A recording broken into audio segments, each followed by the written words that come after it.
Assalamualaikum warahmatullahi wabarakatuh. Kali ini kita akan membacakan sebuah buku yang berjudul Skill with People by Les Giblin. Teknik dan cara sukses membangun serta menjalin hubungan dengan orang lain dengan mudah. Versi bahasa Indonesia. Selamat mendengarkan. 1. Memahami orang dan kodrat manusia. Langkah pertama untuk meningkatkan keterampilan Anda dalam berhubungan dengan orang, relasi manusia yang berhasil adalah memahami orang dan kodrat manusia dengan tepat.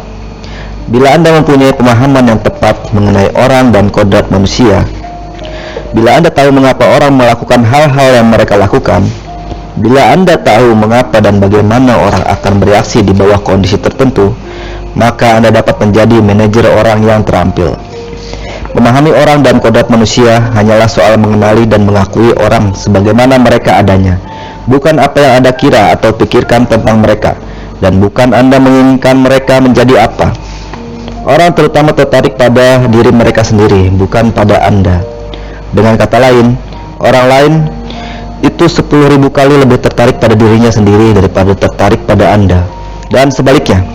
Anda lebih tertarik pada diri Anda sendiri daripada Anda tertarik pada orang lain manapun di dunia ini. Ingatlah bahwa tindakan manusia diatur oleh pikirannya sendiri, kepentingan dirinya. Sifat ini sangat kuat dalam diri manusia, sehingga pikiran yang menonjol dalam kasih sayang adalah kepuasan atau kenikmatan yang diperoleh si pemberi dengan memberi, bukan dengan menerima. Anda tidak perlu meminta maaf atau menjadi malu karena mengetahui bahwa kodrat manusia adalah mementingkan dirinya sendiri.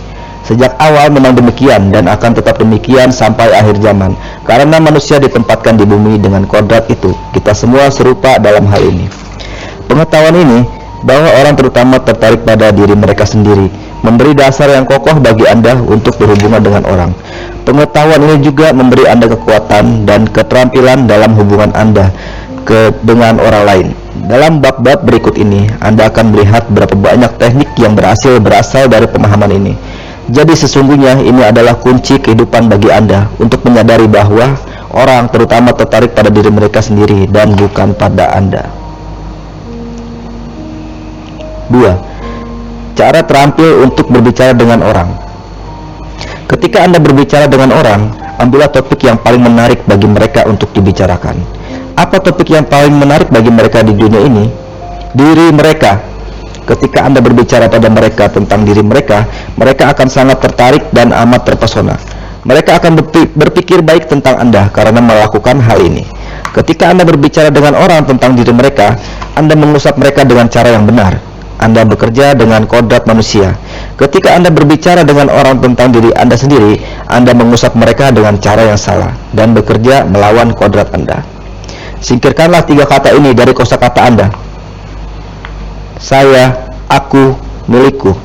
Gantilah 3 kata itu dengan 1 kata, kata paling penuh daya yang diucapkan oleh lidah manusia, yaitu Anda. Misalnya, ini untuk Anda. Anda akan beruntung jika Anda melakukan hal ini. Ini akan menyenangkan keluarga Anda. Anda mendapatkan dua keuntungan itu, dan sebagainya dan seterusnya. Singkatnya, jika Anda mengorbankan kepuasan yang Anda peroleh dari berbicara tentang diri Anda sendiri dan yang Anda peroleh dari pemakaian kata saya, aku, milikku, kecakapan kepribadian Anda dan pengaruh serta kekuatan Anda akan meningkat secara luar biasa. Tak dapat disangkal, hal ini sulit dilakukan dan membutuhkan banyak latihan, tetapi imbalannya sangat sebanding. Cara lain yang baik untuk memanfaatkan ketertarikan orang pada diri mereka sendiri dalam sebuah percakapan adalah memancing mereka untuk berbicara tentang diri mereka. Anda akan mendapati bahwa orang lebih cenderung membicarakan diri mereka daripada topik lain apapun juga. Jika Anda bisa mengarahkan orang untuk membicarakan diri mereka, mereka akan sangat menyukai Anda. Ini dilakukan dengan mengajukan pertanyaan mengenai diri mereka seperti, bagaimana keluarga Anda, John? Bagaimana kemajuan anak Anda di angkatan darat? Di mana putri Anda yang menikah itu tinggal? Sudah berapa lama Anda bekerja di perusahaan ini? Apakah ini kota kelahiran Anda, Pak? Apa pendapat Anda tentang titik-titik, Pak? Apakah itu foto keluarga Anda, Pak? Apakah Anda menikmati perjalanan Anda, Pak? Apakah keluarga Anda ikut, Pak? Kebanyakan dari kita tidak cakap atau tidak mengesankan di mata orang lain karena kita sibuk memikirkan dan membicarakan diri kita sendiri. Yang perlu diingat adalah bukan bagaimana Anda menyukai pendapat dan topik Anda, tetapi bagaimana pendengar Anda menyukai hal itu. Jadi, ketika berbicara pada orang lain, bicaralah tentang mereka dan pancinglah mereka untuk bicara tentang diri mereka. Dengan cara itulah Anda bisa menjadi seorang pembicara yang paling menarik. Ketiga, cara terampil untuk membuat orang merasa penting. Sifat manusia yang paling umum, sifat yang saya, Anda, dan setiap orang lain miliki. Sifat yang begitu kuat sehingga membuat orang melakukan apa yang mereka lakukan, baik dan buruk, adalah hasrat untuk menjadi penting, hasrat untuk diakui. Jadi, bila Anda ingin terampil dalam menjalin hubungan dengan manusia, pastikan untuk membuat orang lain merasa penting. Ingatlah, semakin Anda membuat orang itu merasa penting, semakin besar tanggapan mereka pada Anda. Setiap orang ingin diperlakukan sebagai seseorang atau diorangkan. Ini adalah dasar kebiasaan orang timur untuk menyelamatkan muka. Tidak seorang pun ingin diperlakukan sebagai bukan siapa-siapa, dan ketika mereka diabaikan atau dipandang rendah, mereka diperlakukan sebagai bukan siapa-siapa, sebagai orang yang tidak ada artinya. Ingatlah, bagi orang lain dia sama penting bagi dirinya seperti Anda penting bagi diri Anda. Memanfaatkan sifat ini adalah salah satu batu penjuru untuk menjalin relasi manusiawi yang berhasil. Beberapa tips tentang cara mengakui orang dan membuat mereka merasa penting. Tips yang pertama, dengarkanlah mereka. Menolak mendengarkan orang jelas merupakan cara untuk membuat mereka merasa tidak penting dan menganggap mereka bukan siapa-siapa. Mendengarkan mereka jelas merupakan cara paling baik untuk membuat mereka merasa penting. Yang kedua, pujilah dan hargailah mereka bila mereka patut mendapatkannya. Yang ketiga, gunakan nama dan foto mereka sesering mungkin. Panggillah orang dengan nama mereka dan gunakan foto mereka dan mereka akan menyukai Anda.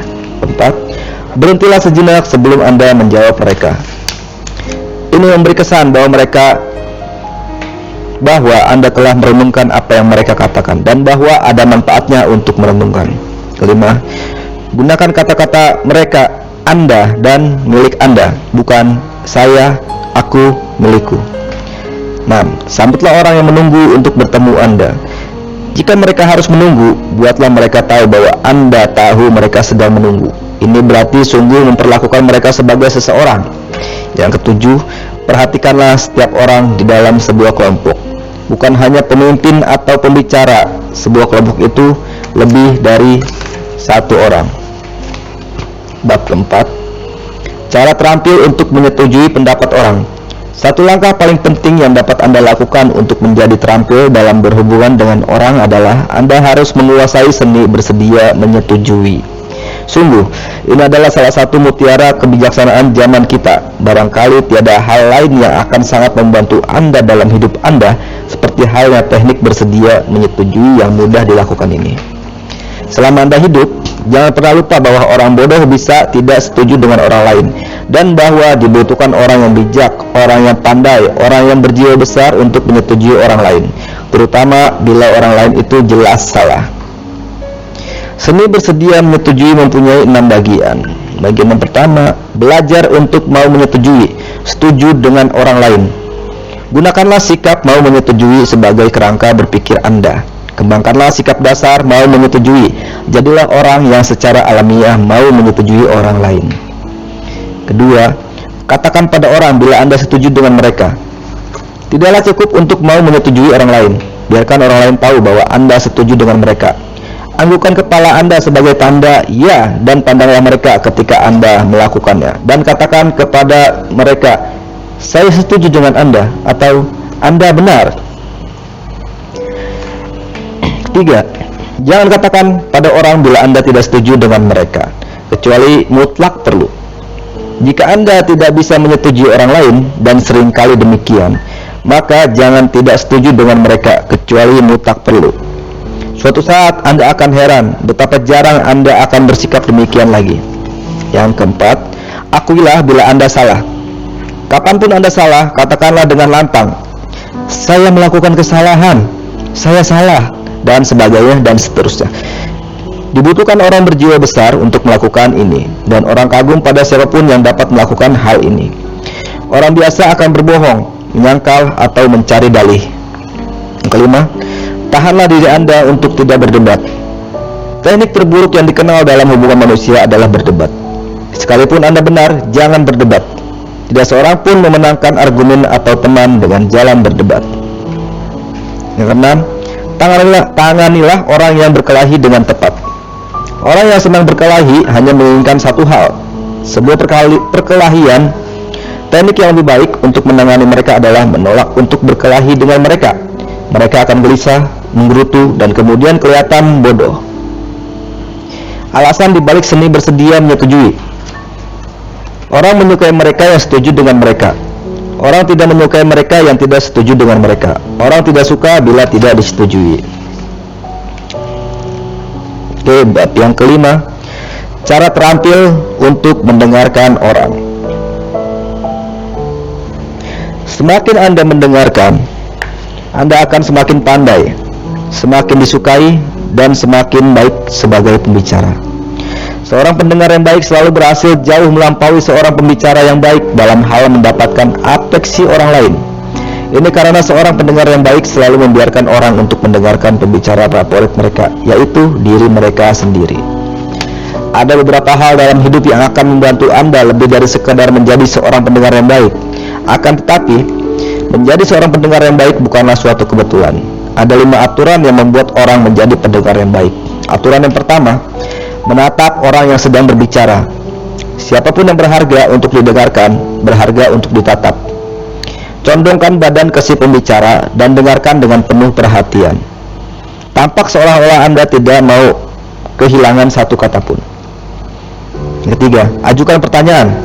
Ini membuat orang yang sedang berbicara tahu bahwa Anda sedang mendengarkan. Mengajukan pertanyaan adalah bentuk sanjungan yang tinggi. Keempat, ikutilah topik si pembicara dan jangan memotong atau menyela. Jangan mengubah topik yang sedang diutarakan si pembicara sampai dia selesai. Tak peduli betapa tak sabarnya Anda untuk segera beralih ke topik baru. Yang kelima, gunakan kata-kata si pembaca Anda dan milik Anda. Jika Anda menggunakan kata saya, aku, milikku, Anda memindahkan fokus dari si pembaca ke diri Anda. Itu adalah berbicara, bukan mendengarkan. Bila Anda perhatikan baik-baik, kelima aturan itu tidak lebih daripada masalah sopan santun. Sopan santun tidak akan pernah menguntungkan Anda sedemikian besar seperti halnya dalam mendengarkan. Oke, bab ke-6. Cara terampil untuk mempengaruhi orang. Langkah besar pertama untuk membuat orang melakukan apa yang Anda ingin mereka lakukan adalah mengetahui apa yang akan membuat mereka melakukannya, apa yang mereka inginkan.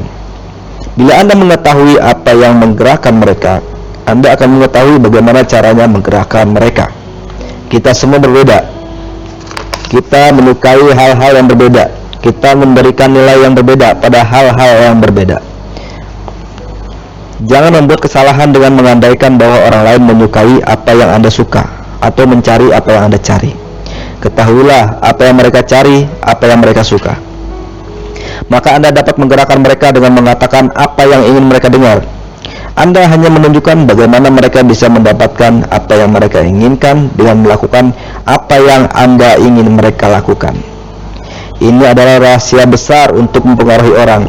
Ini berarti mengenai sasaran secara tepat dengan apa yang Anda katakan, tetapi Anda harus mengetahui di mana letak sasaran itu secara alamiah.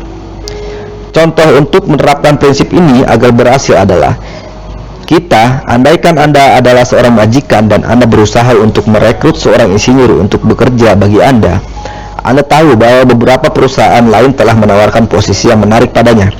Dengan menerapkan prinsip ini, ketahuilah apa yang orang inginkan. Anda pertama-tama akan menentukan posisi apa dan perusahaan seperti apa yang dia cari dan yang paling menarik baginya. Jika Anda mengetahui bahwa dia menginginkan adanya peluang kemajuan atau kenaikan jabatan, Anda akan menunjukkan padanya berapa banyak peluang kemajuan yang bisa Anda tawarkan di perusahaan Anda. Jika dia mencari keamanan, Anda harus bicara keamanan. Jika dia mencari pendidikan dan pengalaman yang lebih tinggi, Anda akan bicara soal itu. Poinnya adalah bahwa